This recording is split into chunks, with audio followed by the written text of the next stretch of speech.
Hello, how's everyone today? I've got a new video here with some interesting information. I want to give a quick shout to Miss Ann for bringing the topic up to me. I'd done a little bit of reading on it, but I'd kind of thrown it to the back of my mind, and she brought it up to me today, and so that is the reason this video sits before you now. So thank you, Miss Ann. Alright, so what are we talking about today? The Projects Project. Eugenics and Population Control Experimentation on the Inner Cities.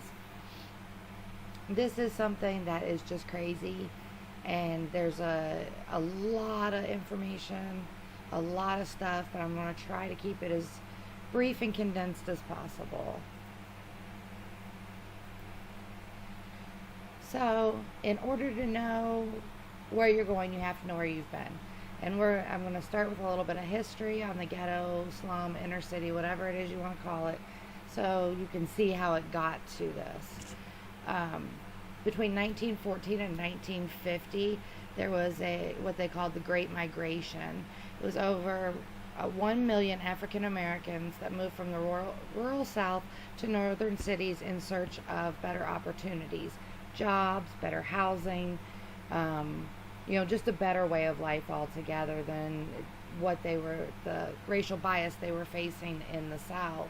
And they were hoping it wasn't going to be like that in the North. Unfortunately, it may not have been quite as bad, but it did still happen in the North. Because just after World War II, you have what they call white flight. And it began because of the influx of people from the South. And then it just continued to expand because of suburbs being built, highways being built into the suburbs, so you didn't have to live in the city to work there anymore. You could get there by highways. And federally subsidized home loans like the VA loan, FHA, HOLC, those were helping people get into homes so they weren't renting anymore.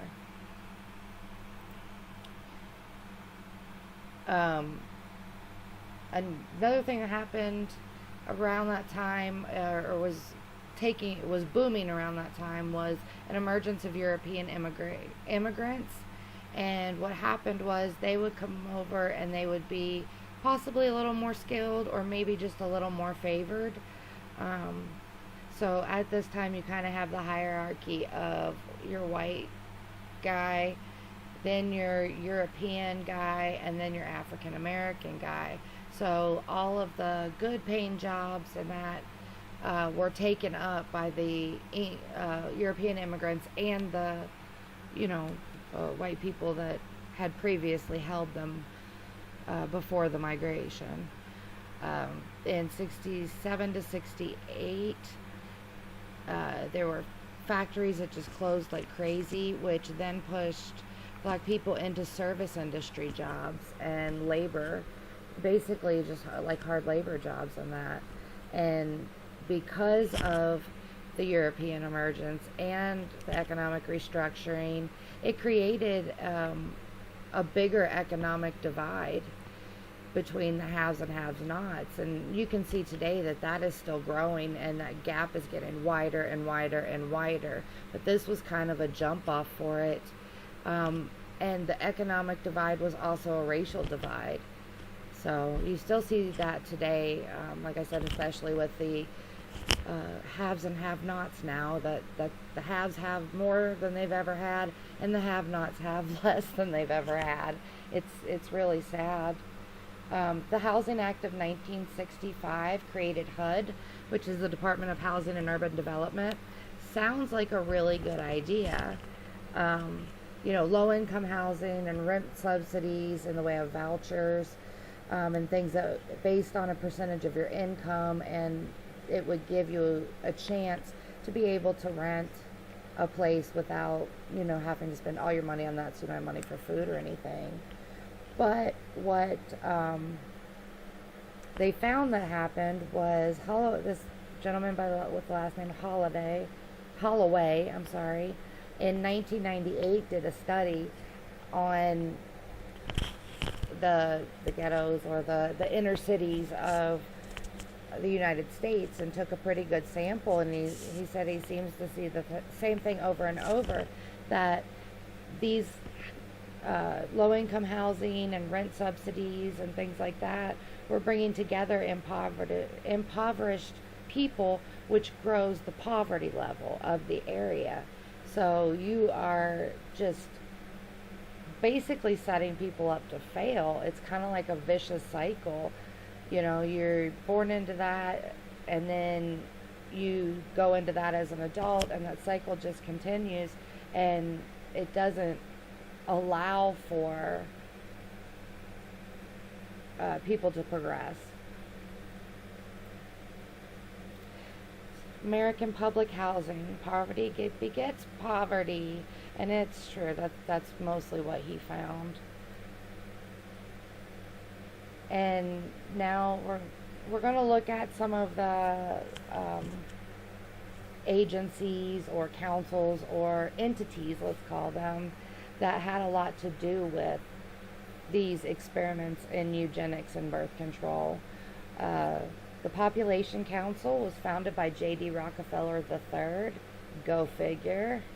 I mean, you know, something like this, it's got to have a Rockefeller name on it. Rockefeller was a big eugenicist, and, you know, really into that, and believed we needed to depopulate the world and have the death rate increase and the birth rate decrease so that more people are dying off than being born. This is governed by international trustees. It has a headquarter in New York City and offices in over 60 countries, including India, Puerto Rico, and, well, I know Puerto Rico is not a country, but it's there. It's in on this. And Africa. So that's where some of the big ones are, because they were hoping by finding a way to implement eugenics that they would be able to do it in impoverished places all over the world, not just the United States. The Population Council has an annual budget of $74 million per year to research birth control methods and do social science research.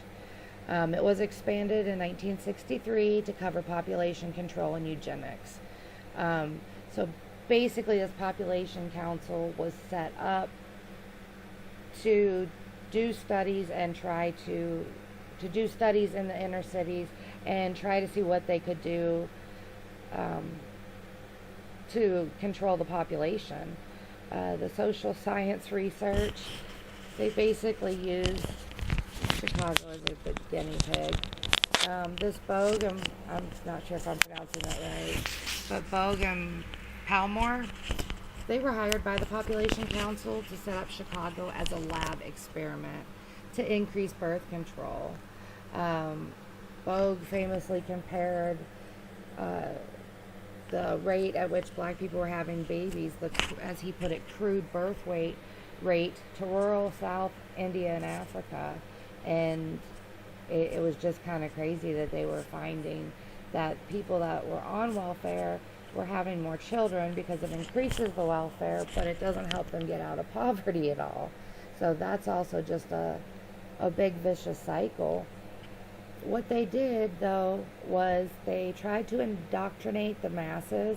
They used mass mailings to distribute information on birth control and safe abortions. They also would have African American volunteers befriend the people in the poor neighborhoods and then suggest they try birth control. This was set up in lower income areas and targeted lower income hospitals. And the doctors and nurses and things that were in the hospital, if they were pushing the birth control, they were told to do it as medical advice, that they should be controlling the birth rate, and that they even tried to market the birth control pill as like a cures wonderful diseases drug, just to get more people to take it. And they did have some success and had more people on birth control than before they started this initiative. but it's still just population control through eugenics.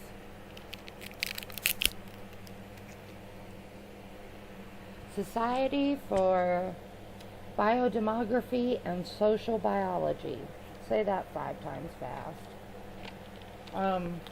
This one was founded in 1921 after the second eugenics convention, which I believe they said was held in London. So basically all the eugenicists got together, had this convention annually. After the second annual convention, they created this.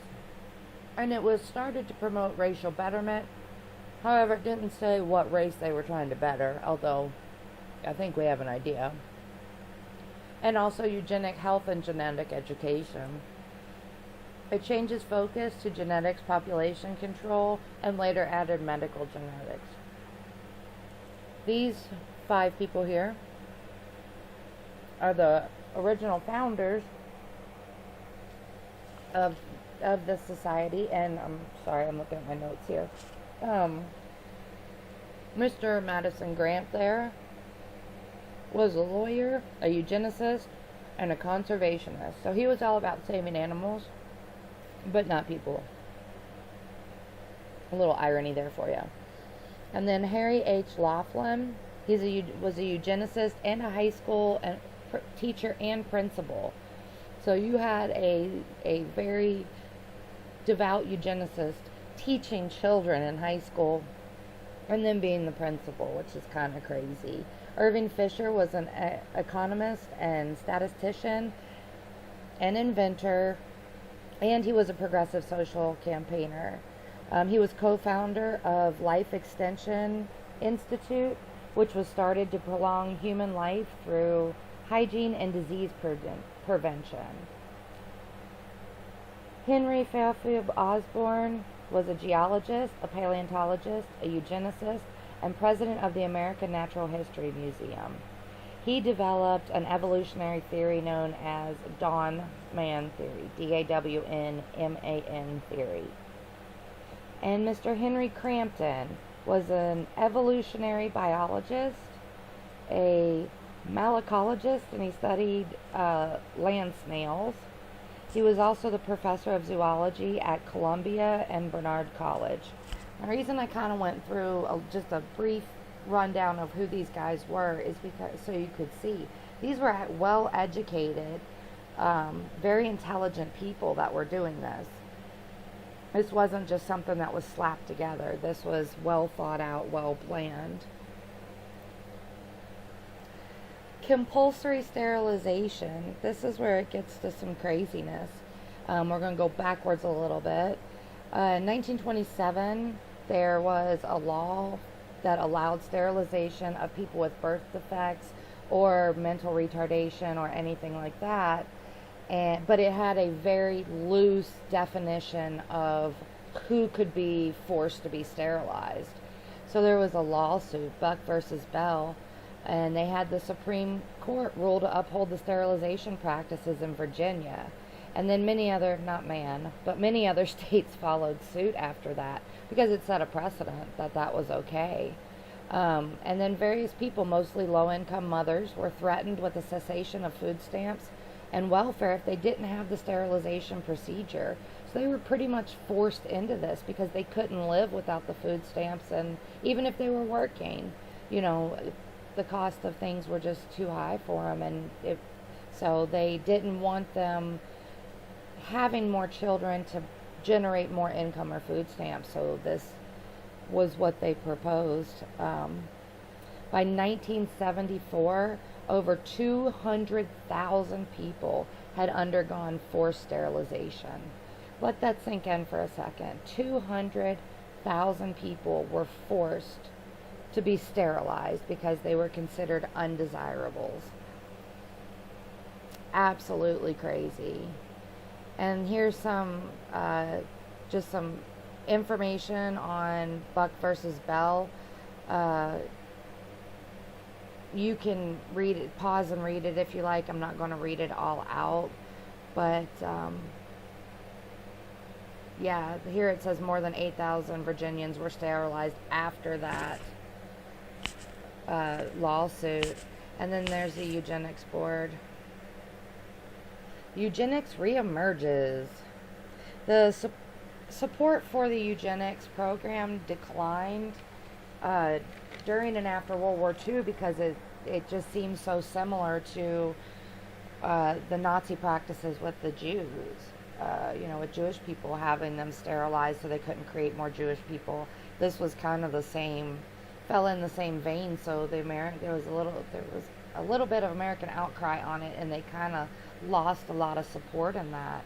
But then in 1992, Mr. Fred Goodwin comes along and proposes research and treatment of the violence gene in African American males, because he decided that black males were more violent than any other group or subgroup of humanity. It wasn't white guys or white women or black women or Asian or Indian or whatever. He felt that it was mostly all black people or all black men, and that they were carrying this gene that they would be able to isolate and treat, so it would make people more docile, and hopefully try to reduce the crime rate. I'm pretty big on reducing crime rate, but I'm not really big on people infringing on your body in order to make that happen. That goes a little far for me.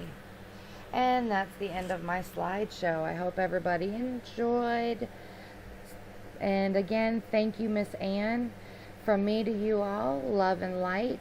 Keep spreading the love, light, and truth. And I'll catch you all on the flip.